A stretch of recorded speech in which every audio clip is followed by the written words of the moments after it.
The night was supposed to celebrate 10 years of marriage, 10 years of promises, of late-night talks, of whispered dreams we once believed in. Instead, I found myself sitting alone at a candlelit table at the St. Regis, watching the ice melt inside a glass of untouched champagne.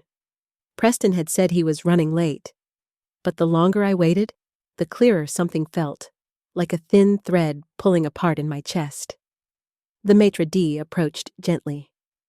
"Mrs. Hale, would you like to order while you wait?" "My husband is on his way," I lied, forcing a smile that trembled at the edges. But deep down, I already knew. I stepped outside to breathe, Manhattan's winter air brushing against my skin like a warning. That's when I saw him, through the ornate hotel doors, laughing as he entered the lobby.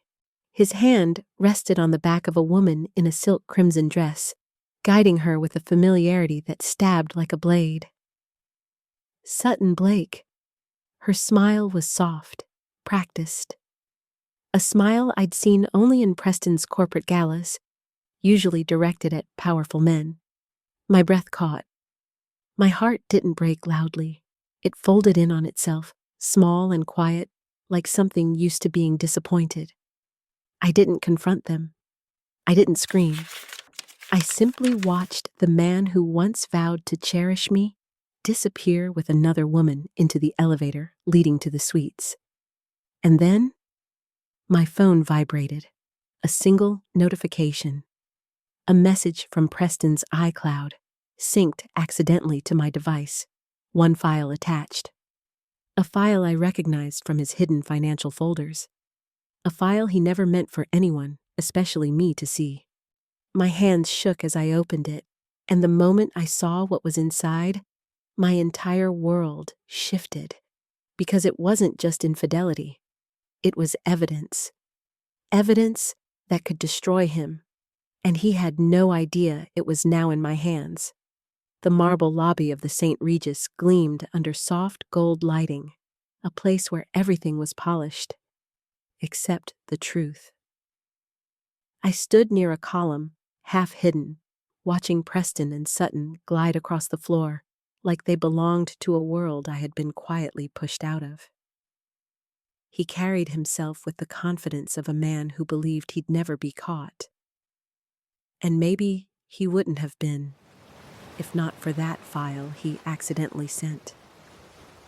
I should have walked out. I should have protected what little was left of my dignity.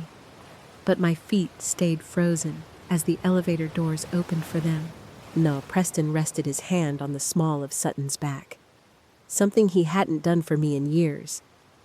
They stepped into the elevator, laughing at a private joke.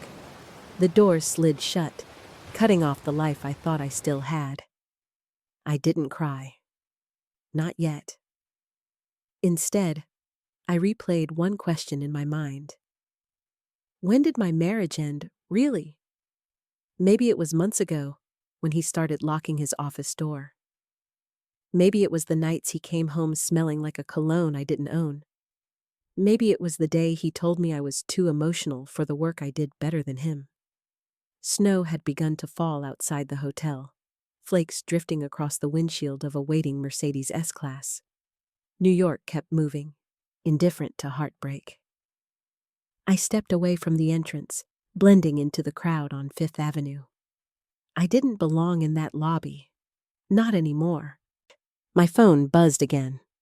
Another notification. More files syncing from Preston's iCloud. My pulse quickened as I scrolled. Transaction logs, shell company registrations, internal memos he'd sworn didn't exist. Each document was a thread, and together, they formed a noose tightening around his career. I stopped walking. This wasn't just cheating. This was criminal. And suddenly, everything sharpened. The cold air didn't bite as hard. The street noise didn't overwhelm me. My breathing steadied because I understood something I'd never realized before. Preston Hale had given me the very thing he feared most. Power. But I didn't know that someone had been watching me from across the street. Someone who recognized the look of a woman on the edge of a life-changing discovery. And that someone was about to step into my story. I didn't return to our penthouse right away. I walked for blocks, letting the cold Manhattan wind scrape against my skin until the numbness felt almost comforting. People brushed past me, couples laughing, tourists taking pictures, a street musician playing a soft, aching tune that made my throat tighten. Life moved, uncaring. And I stood there, knowing that tonight was the last time I would ever pretend my marriage was still alive. When I finally reached the penthouse, the city lights outside the glass windows glittered like a world I no longer belonged to. The home felt strangely hollow, as if it had already forgotten me. I didn't turn on the lights. I moved through the dark, letting memory guide my steps. Past the dining table, where Preston once surprised me with tulips on our 5th anniversary. Past the bookshelf we built together back when we still believed in forever. I pulled out a suitcase from the closet. My hands were steady, almost too steady. I folded clothes mechanically, placing only what I absolutely needed. No sentiment, no hesitation. Every zipper, every drawer I closed felt like stitching shut an old wound. Then I stopped at the dresser. Our wedding photo stood there, Preston holding me as though he meant it. I traced the frame with one finger, not out of longing, but out of disbelief at how easily two people can become strangers. I left the picture exactly where it was. Some ghosts deserve to stay behind. My phone buzzed again. More synced files, more proof. Preston's downfall was building itself inside my device, and the irony stung like bitter humor. I placed my wedding ring on the marble counter. The sound it made, a soft, metallic click, echoed through the empty room like a quiet declaration. I'm done. Dragging my suitcase to the door, I took one last look around. 10 years of memories dissolved into silence. No dramatic exit, no confrontation, just a woman finally choosing herself. Downstairs, as I stepped into the lobby, the doorman gave me a puzzled look. Mrs. Hale, going somewhere? Yes, I whispered. Finally. Outside, a black car idled by the curb. I hadn't called it. The back window rolled down halfway, and there, in the dim glow of the street lamp, sat a man I hadn't seen in years, one whose presence used to steady me more than he ever knew. Madison, he said softly. Get in. We need to talk. I hesitated before opening the car door, but Rowan Ashford's face, calm, steady, familiar, was enough to pull me inside. The warmth of the sedan wrapped around me like a blanket I didn't realize I needed.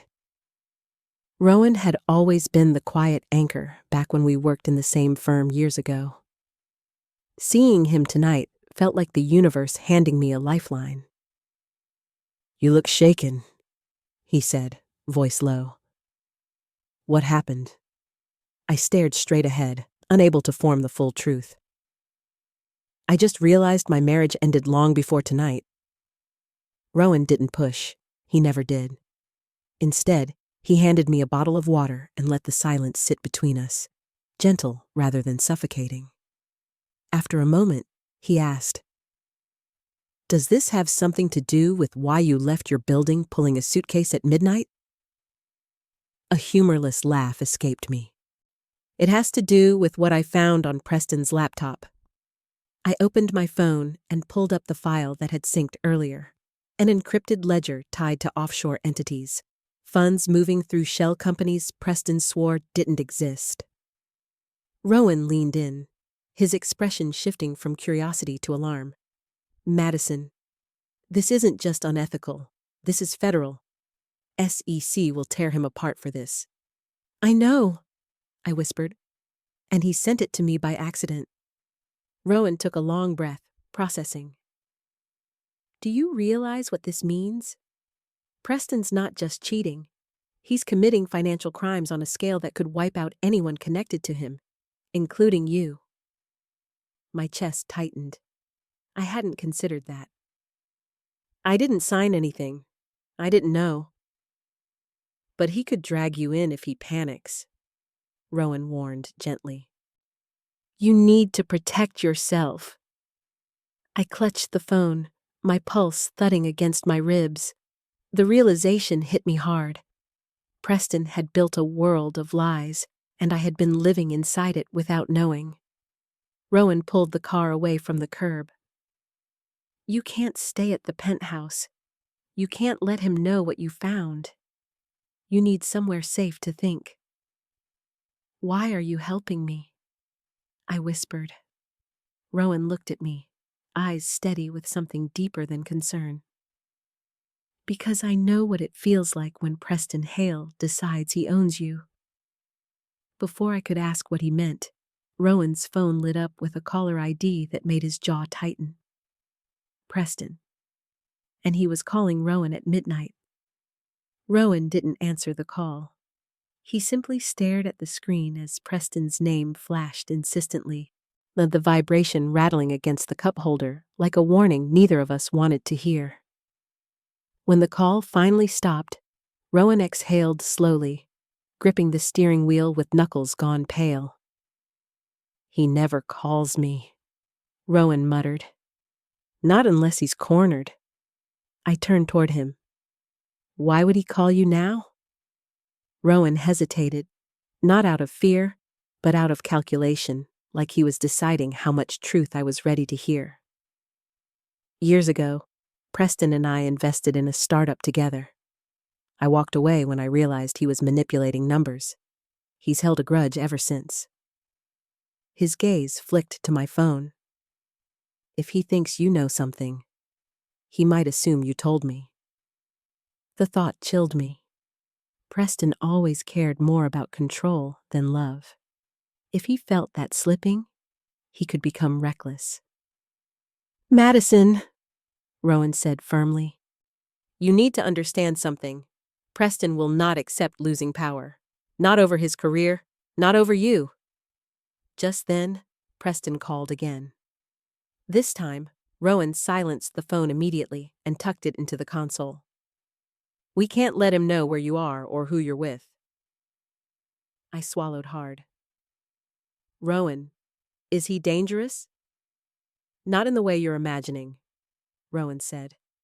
But men like him don't break cleanly. They break everything around them first. His words felt too real. We drove in silence until Rowan pulled into a quiet street near the East River, parking in the shadow of an old brick building. He turned to me gently. I have a secure workspace upstairs. No one tracks anything there. You can stay long enough to plan your next steps. I nodded, exhausted physically and emotionally. As we walked into the dimly lit elevator, my mind replayed everything. Preston's laughter with Sutton, the ledger files, the lies layered so deeply I couldn't see where truth used to be. Inside the office, Rowan set my suitcase down and locked the door behind us. You're safe here, he assured me.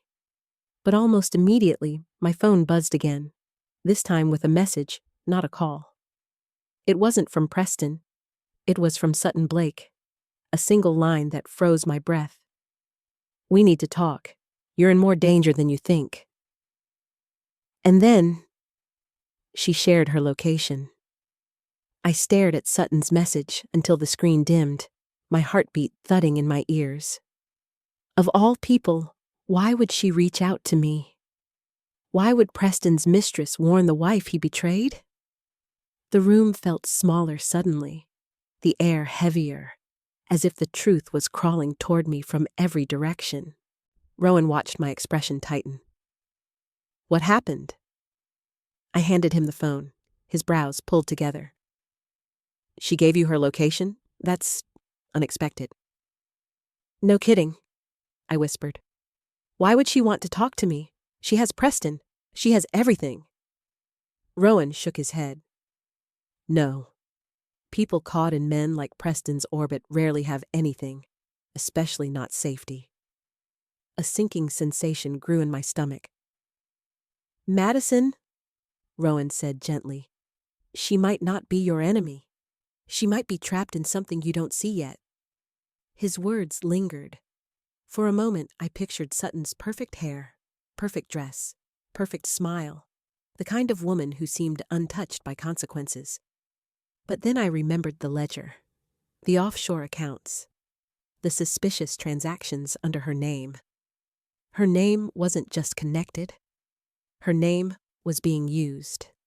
An uncomfortable understanding pressed against my ribs. She doesn't know, I whispered. She thinks she's just the other woman.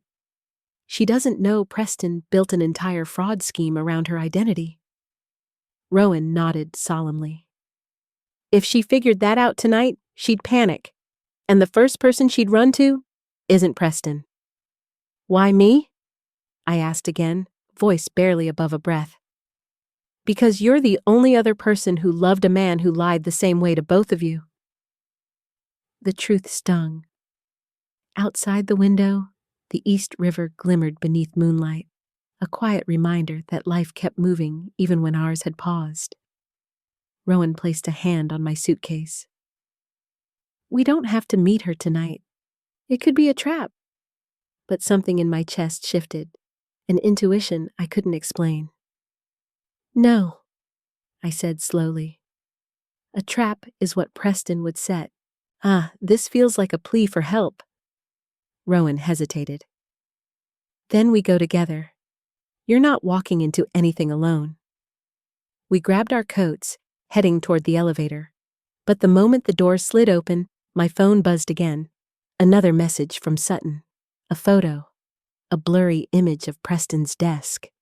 And on it, my wedding ring, followed by 4 words. He knows you left. My hands trembled as I stared at the photo Sutton sent. My wedding ring sitting on Preston's polished walnut desk, placed deliberately, almost ceremonially. As if he were claiming ownership over something he'd already destroyed. As if he wanted me to know he'd figured out I was gone, and didn't intend to let me stay gone. Rowan leaned over my shoulder. He's sending a message. I know, I whispered, throat tight. And he's using Sutton to deliver it. Rowan's jaw tightened. Then she's in danger too. We stepped out of the elevator into the cold night air. The city felt sharper, like every sound was a warning. Rowan hailed a yellow cab and opened the door for me, but my mind was still reeling. He never cared about the ring, I muttered. He barely noticed when I stopped wearing it. Men like Preston don't care about love, Rowan said quietly as he slid into the seat beside me. They care about control. That ring was a symbol he thought he owned.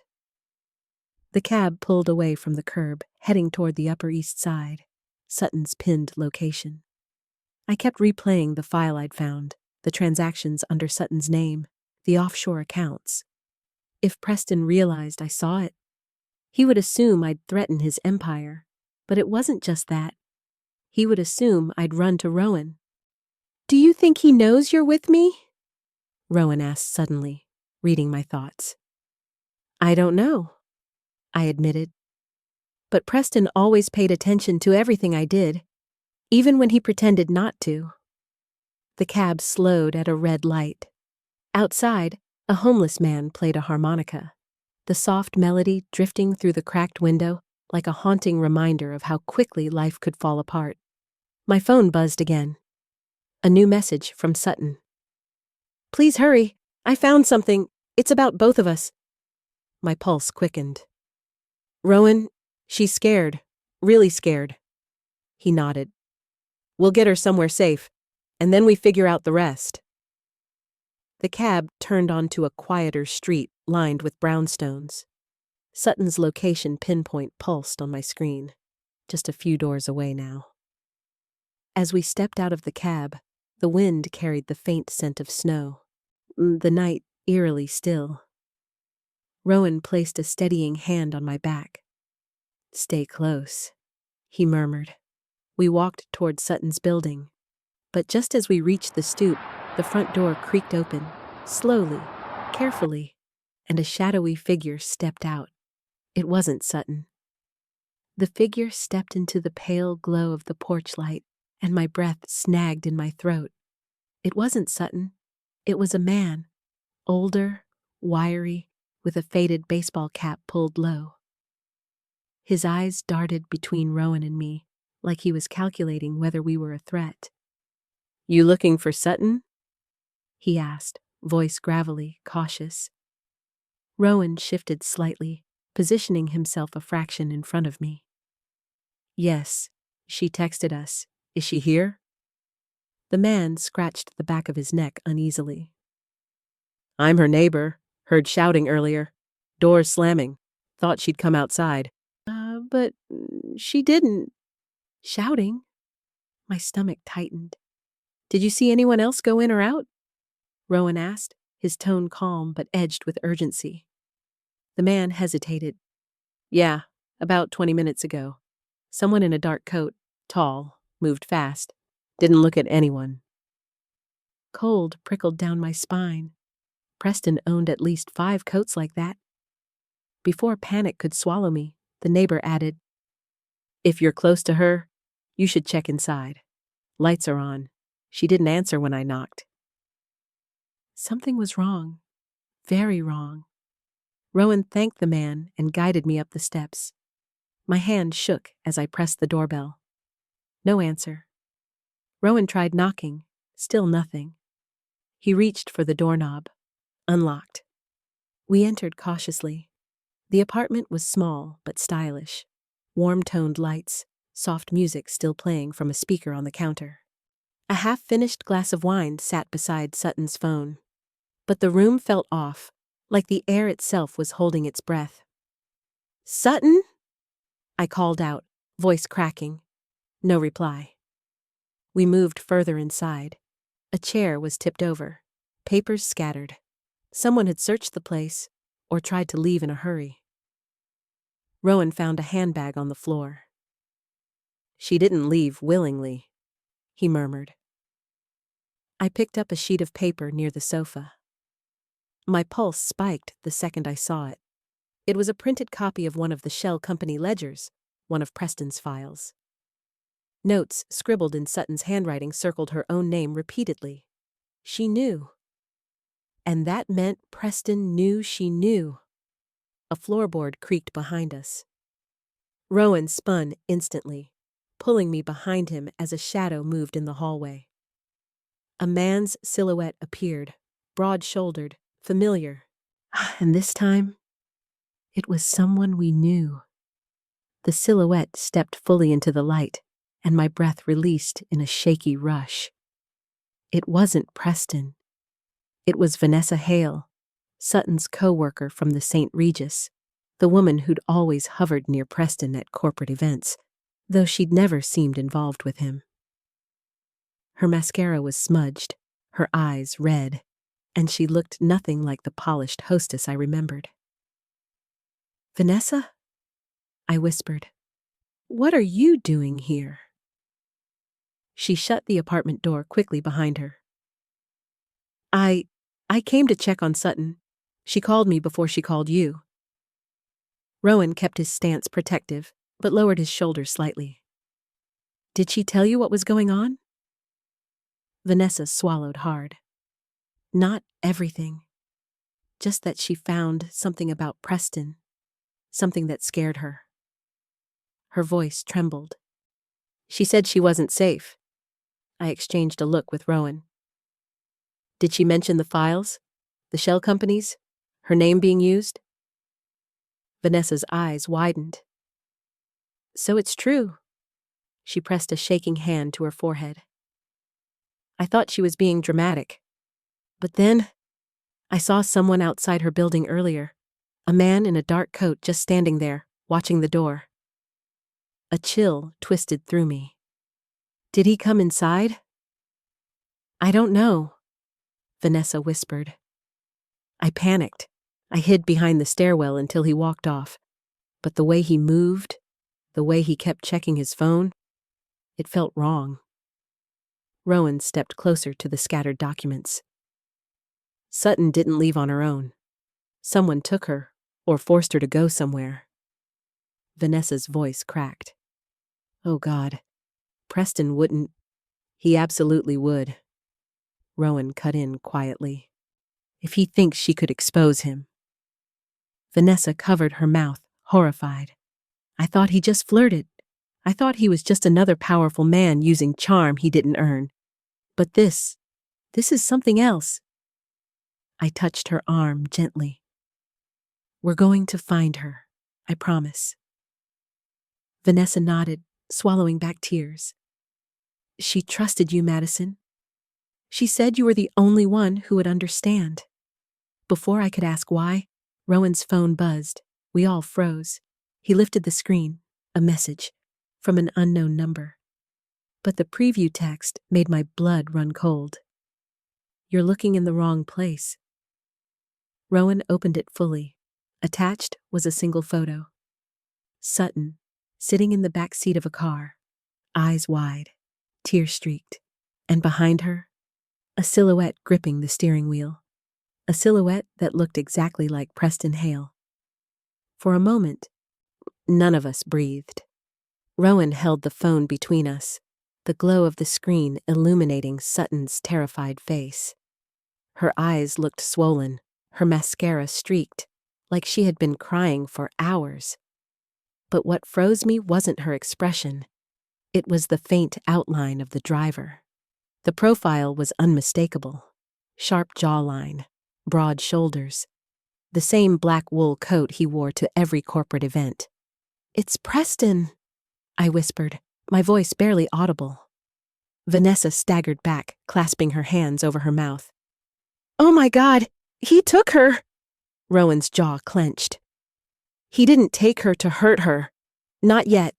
He's taking her to control the narrative. He knows she knows too much, and that you know even more.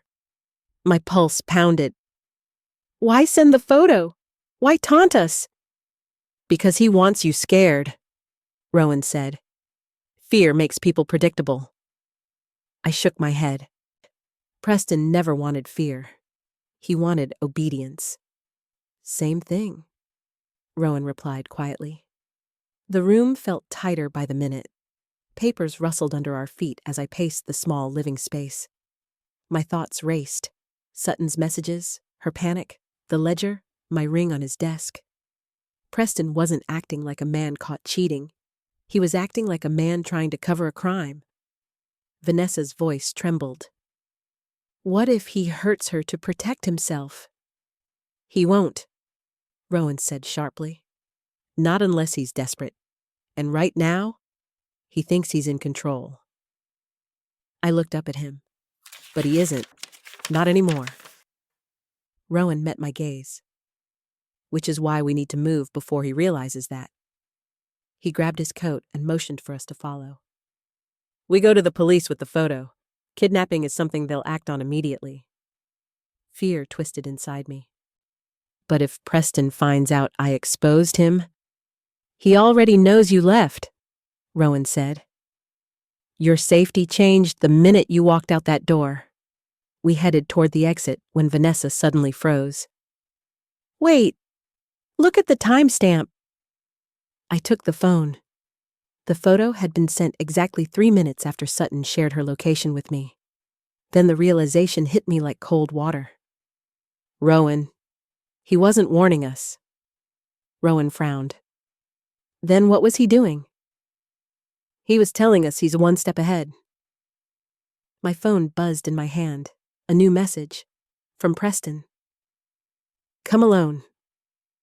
Preston's message burned on my screen like a brand. Come alone. 2 words, sharp enough to slice through the last of my denial. Preston wasn't just spiraling. He was orchestrating something. Something he believed he could still control. Something he needed me for. Rowan immediately stepped closer. You're not going anywhere alone. That's exactly what he wants. But Sutton, I started. Madison, Rowan interrupted, voice low but firm. You walking into his trap won't save her. Vanessa wrung her hands nervously. He contacted you directly. That means he's desperate. Desperate people make mistakes. But Preston didn't make mistakes. Not the kind that left fingerprints. Every lie he ever told was crafted, tailored, polished. His entire empire, his image, his charm, his influence, was built on precision. Except one thing. He underestimated me. I took a slow breath. If I don't go, Sutton could pay the price. Rowan shook his head sharply. And if you do, you could. The room felt electric with fear and urgency. Papers rustled under my shoes as I paced, my thoughts spiraling between every version of Preston I had ever known. The charming executive, the thoughtful husband he pretended to be, the cold strategist underneath it all. And now, a man caught cornered by his own crimes. I can't just sit here and do nothing, I whispered. Rowan stepped directly in front of me. Then we don't sit, we plan. We don't move until we know where he is, what he wants, and how to keep you safe. His certainty steadied something inside me. Vanessa spoke up, voice trembling. If he's using Sutton's phone, maybe she tried to leave clues. She's smart like that. Rowan nodded. Let's start from her last location. Check timestamps, movement patterns, camera footage if we can access any. And what about Preston's message? I asked. Rowan's expression hardened. We send nothing. The moment you reply, he'll know we're scrambling. I swallowed the knot forming in my throat. He won't just let this go, Rowan. He's expecting me. Good, Rowan said. Let him expect. Expectations are predictable. He grabbed his coat and handed mine to me. We're going to find Sutton. And when we do, we bring everything we have to the police. Just as we headed for the door, Vanessa gasped. Wait, look! My phone, still in my hand, lit up with another message. A video. Preston's voice whispering behind the camera. Madison, choose carefully. Rowan pressed pause the second Preston's whisper faded from the video. The room felt colder, as if the sound itself had sucked the heat out of the air. My pulse thudded in my ears, but I forced myself to breathe. Forced myself to stay present. What does he want me to choose? I whispered, while Rowan replayed the first seconds, studying every frame.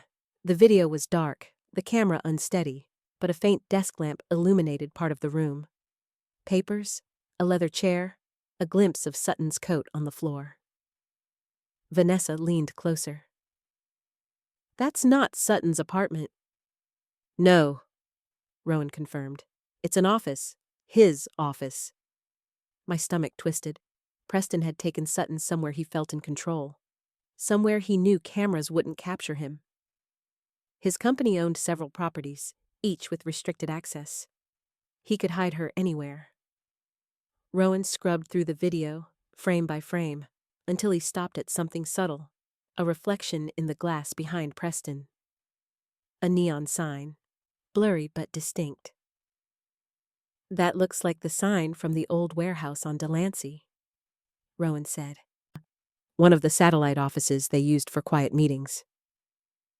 It made horrible sense. A location off-grid. No staff at this hour, no security or witnesses. Vanessa clasped her trembling hands. So he's using Sutton as leverage? No, I said slowly, the realization settling like ice in my veins. He's using me. Sutton is just the message. He wants me afraid enough to walk into that warehouse alone. Which is exactly why you aren't going, Rowan stated. But something inside me resisted. What if we're running out of time? What if he's spiraling faster than we think? Rowan stepped toward me, eyes steady. Then we outthink him. We don't do what he expects. Madison, Preston's entire life has been built on calculating people's next moves. If you walk in there alone, you give him the ending he wants. I looked down at my phone, saw at the paused image of Sutton behind him, her fear, her helplessness. She trusted me, I whispered. She reached out because she believed I could help. And you will, Rowan said gently. But not by sacrificing yourself. Silence fell heavy until Vanessa suddenly gasped. Madison, look. I turned. On my phone screen, another file had finished syncing from Preston's cloud. A file labeled lane_risk report_internal. For a long moment, none of us moved. The file name on my screen, lane_risk report_internal, felt like a punch straight to the ribs. My name, my life, my former position at the firm, all bundled into a document Preston had no reason to create, unless he had been planning something long before tonight. My fingers trembled as I tapped the file open. Lines of text filled the screen. Summaries, psychological assessments, performance notes, flagged behaviors. My behaviors, my history of anxiety, my therapy sessions from years ago, even notes from HR that I'd never seen. Vanessa gasped. He tracked you? No, Rowan said quietly, eyes darkening. He built a case against her. My mouth went dry. A case for what? Rowan read faster, flipping through pages. For discrediting you. If Madison ever threatened his position, he was prepared to paint her as unstable, unreliable, a liability. I felt dizzy, as though the ground tilted beneath me. He was planning to destroy me before I even left him. He was planning to protect himself, Rowan corrected gently, like he always does. The realization sliced deeper than any betrayal could. Preston hadn't just cheated on me. He had mapped out an exit plan where I became the villain, where he walked away clean. He knew I'd eventually find something, I whispered. He knew the lies couldn't last forever. Vanessa hugged her arms to her chest. This is sick. He didn't just use Sutton, he used you. But the worst part was something I hadn't admitted yet. This report, I murmured, voice cracking, matches the way he treated me, like everything I said or felt was exaggerated, irrational, a weakness he had to manage. I thought he was helping me, but he was documenting me. Rowan's jaw tightened. Madison, this is your leverage. This is proof he targeted you, proof he feared you. I looked up at him, something fierce flickering in my chest. And he should. Before Rowan could respond, my phone buzzed again. A new message, not from Preston, from an unknown number. Just 2 words. She's bleeding. Rowan grabbed the phone, eyes widening. Sutton wasn't just in danger. She was running out of time. The words "she's bleeding" echoed in my head long after the notification faded from the screen. My breath hitched, and a tremor shook through my hands. Sutton wasn't just scared. She was hurt. And whoever sent that message wasn't trying to warn us. They were trying to break me.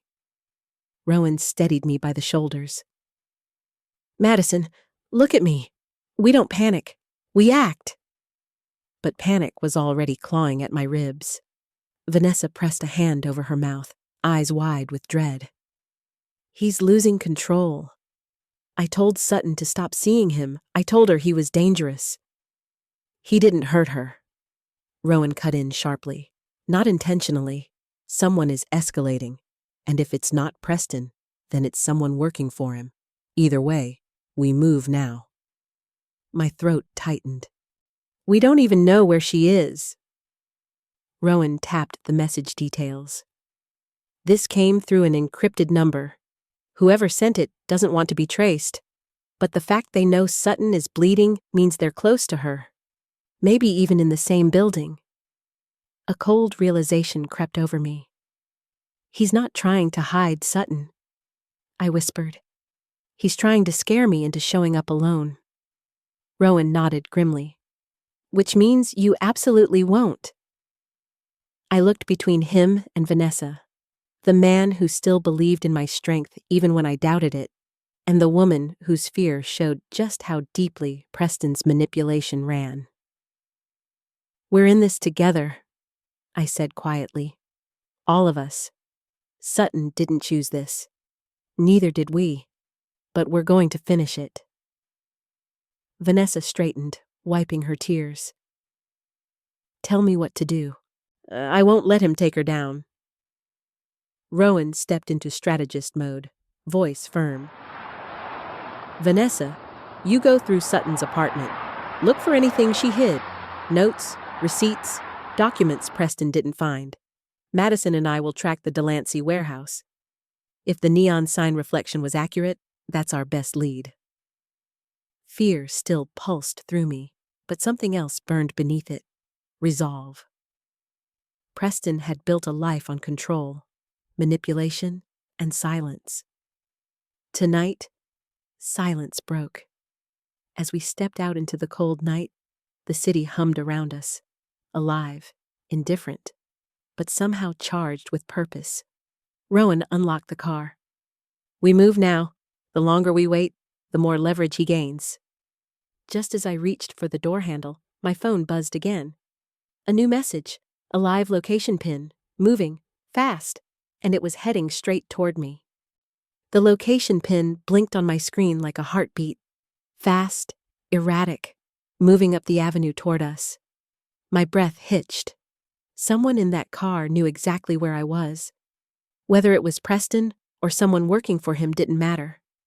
The danger was closing in. Rowan grabbed the phone from my hand, his expression turning razor sharp. Get in the car! Now! Vanessa hesitated on the sidewalk, glancing between us and the empty street. Is it him? I'm not waiting to find out, Rowan snapped, opening the passenger door and practically guiding me inside. The moment he slid behind the wheel, the tracking pin changed direction. It's following us, Rowan muttered. Hold on. He pulled away from the curb, merging into late-night traffic. Manhattan blurred past, glowing storefronts, taxis honking, steam rising from subway grates. My pulse matched the rhythm of the city, frantic, breathless, alive, and terrified at once. Why would he send the pin to me if he's trying to scare me? I asked shakily. Rowan kept his eyes on the road. He wants to force your hand, make you feel hunted so you'll follow his rules. But why involve Sutton? Why hurt her? Rowan's grip tightened on the wheel. Because she tried to expose him. She was loyal until she realized he was using her name to hide crimes. Preston doesn't forgive disobedience. Ever. The pins sped up behind us, weaving through streets like a predator chasing prey. Vanessa looked back through the rear window. A black SUV just turned onto our street. I think that's them. My stomach dropped. I can't run forever. He'll keep coming. Running isn't the plan, Rowan said. Getting to the warehouse is. I stared at him. You still think she's there? Unless he moved her after sending the video, Rowan said, which means we have a window, a small one.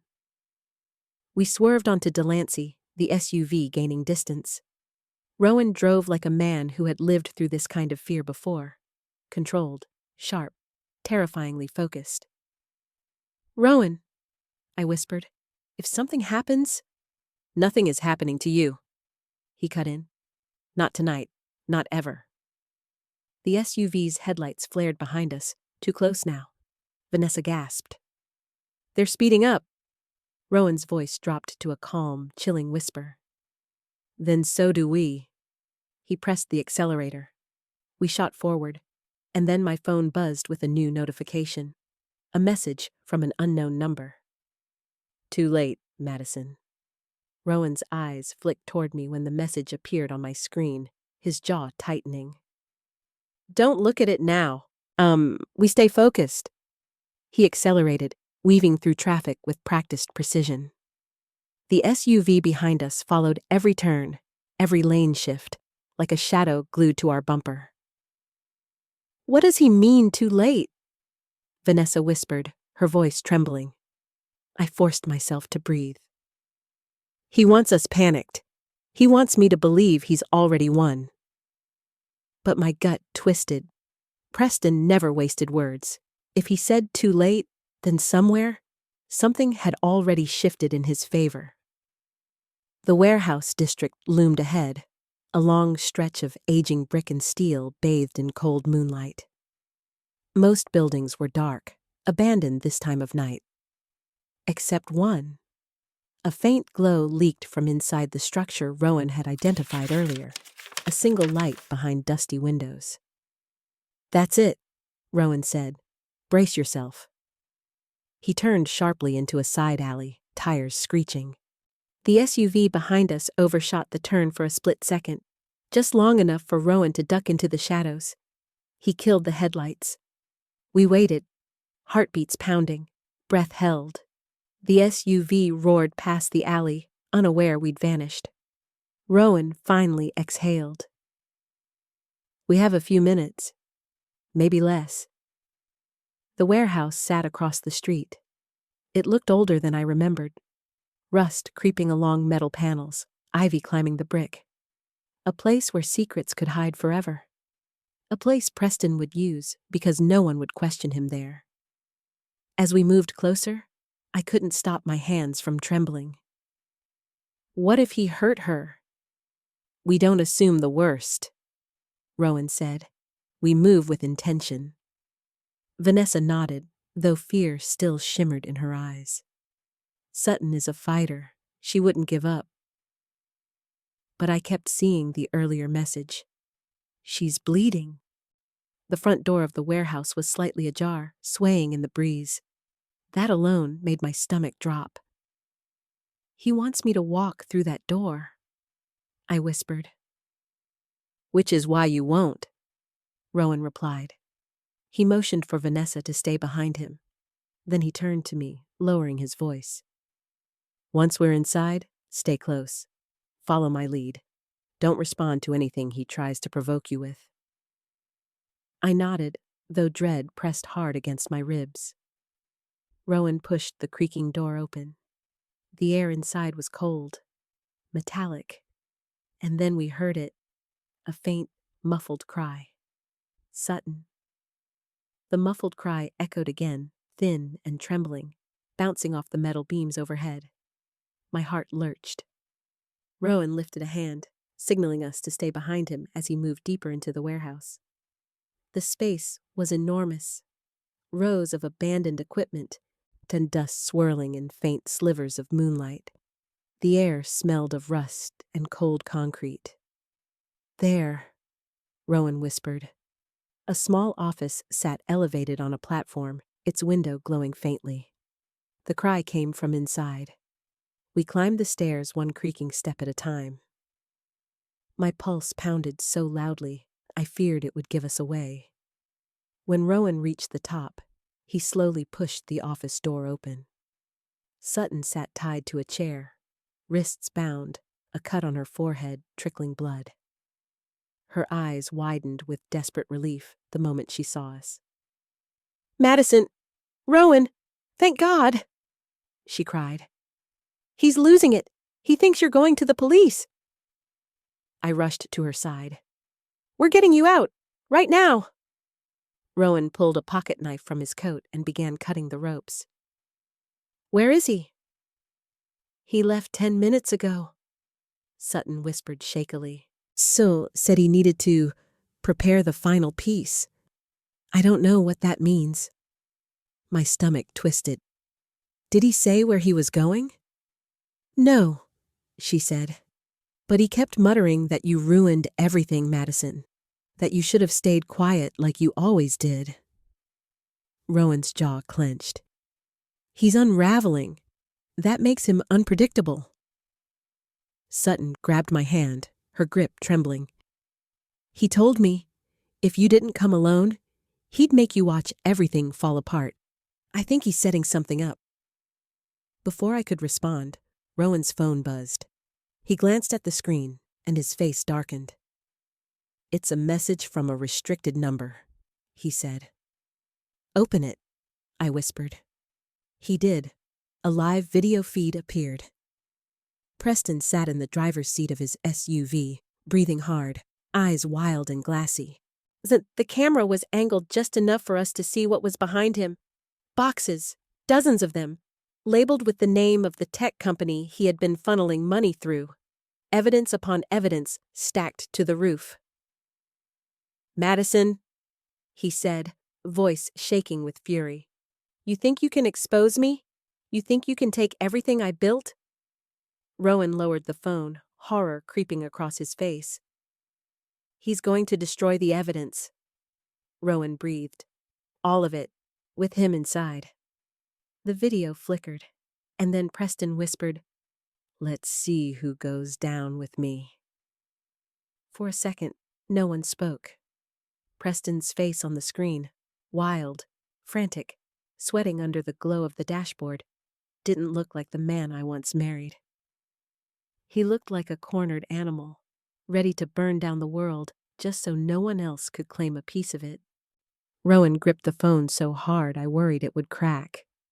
"He's going to blow the evidence," he said, voice tight. "If those boxes contain what I think they do, this is bigger than just financial fraud." Vanessa stared in horror. "Bigger how?" Rowan swallowed. "If he rigged internal valuations the way I suspect, the explosion could take out half the warehouse and everything nearby. He's desperate enough to do it." My stomach twisted. "Then we have to stop him." Rowan turned to me sharply. "No, I will stop him. You stay here with Sutton." "No," I said, surprising even myself. "This ends tonight, and I'm not hiding anymore." Before Rowan could argue, I snatched the phone and watched the feed again. Preston adjusted the camera, his eyes bloodshot. "You could have stayed quiet, Madison," he snarled. "You were supposed to be the safe one, the predictable one. But you had to dig. You had to betray me." I felt my pulse steady, not from fear, but from something else. Resolve, strength I never realized I had. Rowan grabbed his keys. "He's near the riverfront warehouses. There's only one access road. If we hurry—" Sutton winced as she stood. "You can't let him destroy that evidence. It's everything. It proves he used my name. Yours too." Her words hit like ice. Preston wasn't just destroying himself. He was destroying anyone tied to his fraud. I looked at Rowan.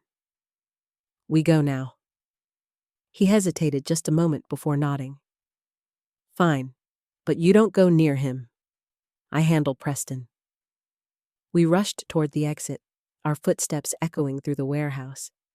Outside, the cold air slapped my cheeks awake. Rowan's car roared to life, and we sped toward the riverfront, the city lights blurring past in streaks of gold and silver. Every block felt like a countdown. Every stoplight felt like a warning. Just as we turned onto the access road, my phone vibrated in my lap. A new notification. A live location pin. Preston had stopped moving, and the pin was flashing just 20 feet ahead of us. Inside a warehouse already filling with smoke. Smoke curled upward from the warehouse roof, thick and gray against the icy night sky. Rowan hit the brakes hard, and the car skidded to a stop on gravel. My heart slammed against my ribs as we jumped out. The air tasted like metal, sharp and suffocating. "He's inside," I whispered, staring at the glowing pin on my phone. "Rowan, he's really doing it." Rowan grabbed my arm. "Stay behind me. If he's setting charges, the building could go any second." But I couldn't move. Through the cracked warehouse door, a faint orange light flickered. And then, a shadow shifted behind it. A figure stumbling, coughing. Preston. He emerged from the smoke like a man half broken, half feral. Sweat streaked down his face, mixing with soot. His eyes darted wildly until they landed on me. "Madison," he rasped, voice raw. "You shouldn't be here." Rowan stepped forward. "Drop whatever detonator you have and walk out." But Preston shook his head, a crazed smile pulling at his mouth. "No. This ends with me. You don't understand. I built everything. I carried all of you." "All of us?" I snapped, stepping out from behind Rowan. "You used me. You stole Sutton's identity. You tried to ruin Rowan's career. And for what? Control?" Preston's expression contorted. "I protected you, Madison. I protected everyone. If the truth comes out, we all burn." "You did that?" I said softly. "Not us. You." He staggered, clutching his side. "I can make a deal. You and me, we can fix this. Just delete the files. Walk away. Pretend tonight never happened." There it was again, his arrogance, wrapped in desperation. "I'm not saving you," I whispered. "Not anymore."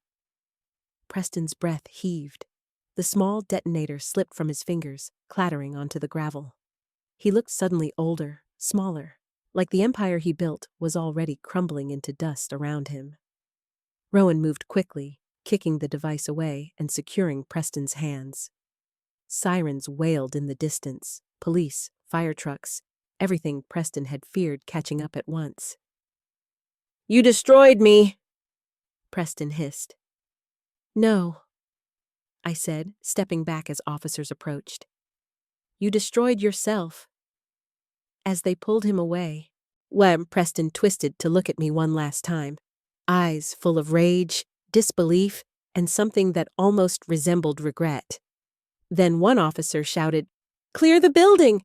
There's someone still inside!" Rowan and I froze. Sutton. The moment the officer shouted that someone was still inside, my heart dropped. Sutton. Rowan and I exchanged a look. There was no hesitation. Before the officers could stop us, Rowan sprinted toward the warehouse entrance, and I followed close behind him. Smoke billowed outward, thick and choking, but I pushed through it, calling her name.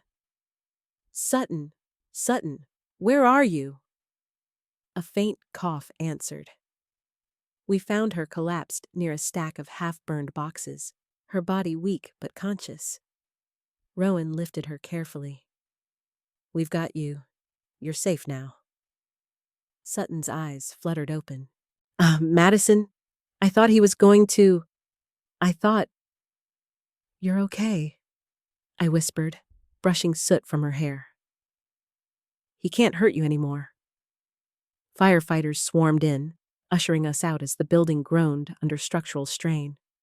Once outside, paramedics rushed Sutton onto a stretcher. She grabbed my hand before they wheeled her away. "Thank you," she whispered, "for not giving up on me." I squeezed her hand gently. "You deserved better than the mess he dragged you into." As she was taken to the ambulance, I turned to see Preston being loaded into a patrol car. Hands cuffed, hair disheveled, the once impenetrable CFO reduced to a trembling silhouette under flashing red and blue lights. His empire would fall by morning. The files, the warehouse, the witnesses, every lie he crafted was unraveling faster than he could breathe. For the first time in years, I felt the weight lift from my shoulders. Rowan stepped beside me. "It's over, Madison." I exhaled, slow and steady. "No, it's beginning." He studied my face, a soft smile forming. "You know, you didn't just save Sutton tonight. You saved yourself." I turned to him, the night air cool against my skin. "I couldn't have done any of this without you." His voice lowered. "You don't owe me anything, but if you ever wanted a new chapter, one not built on fear or control, I'd want to be part of it." My heart warmed, a feeling I hadn't known in years, a feeling of possibility. Maybe, I said softly, it's time I choose something good. Someone good. Rowan extended his hand, and for once, I stepped toward a future that didn't terrify me. As dawn broke over Manhattan's skyline, painting the city in gold, I realized something profound. I hadn't lost a marriage. I'd reclaimed my life. And this time, the story was mine. So that's how our story comes to an end. And if you, my dear friend, are still here with me at this moment, then something in this journey must have touched your heart in its own quiet way. Maybe it reminded you of your own strength. Maybe it reminded you that healing doesn't always look loud. Sometimes it's a single brave step into a new life. The Stoics said, "You have power over your mind, not outside events." Madison didn't win because life went easy on her. She won because she chose to take back her mind, her dignity, her truth. And that's something each of us can practice. To let go of what harms us and walk toward what frees us. Another Stoic reminder I love. The obstacle is the way. Everything that tried to break her, betrayal, fear, loss, became the path toward her strength. So, if today you're holding something heavy, breathe. You're not alone, and you're stronger than you think. If this story touched you, even just a little, I'd be grateful if you'd like the video, share it with someone who might need it, and subscribe so we can keep growing this little corner of strength and healing together. We're here with you, every step of the way. This story is a fully fictional dramatization created for entertainment and emotional reflection. None of the characters, events, or locations represent real individuals or real situations. Any resemblance to actual people or events is purely coincidental. The purpose of this narrative is to explore themes of resilience, self-worth, and personal growth in a safe, imaginative way. It does not depict real crimes, real investigations, or actual legal outcomes. Viewers should understand that all dramatic moments, such as confrontations, messages, or dangerous situations, are storytelling elements crafted to build tension and inspire reflection, not factual accounts. Our goal is to offer meaningful lessons about self-respect and emotional healing, not to present real-life claims or accusations. Thank you for supporting creative storytelling and helping us maintain a positive, transparent space for our community.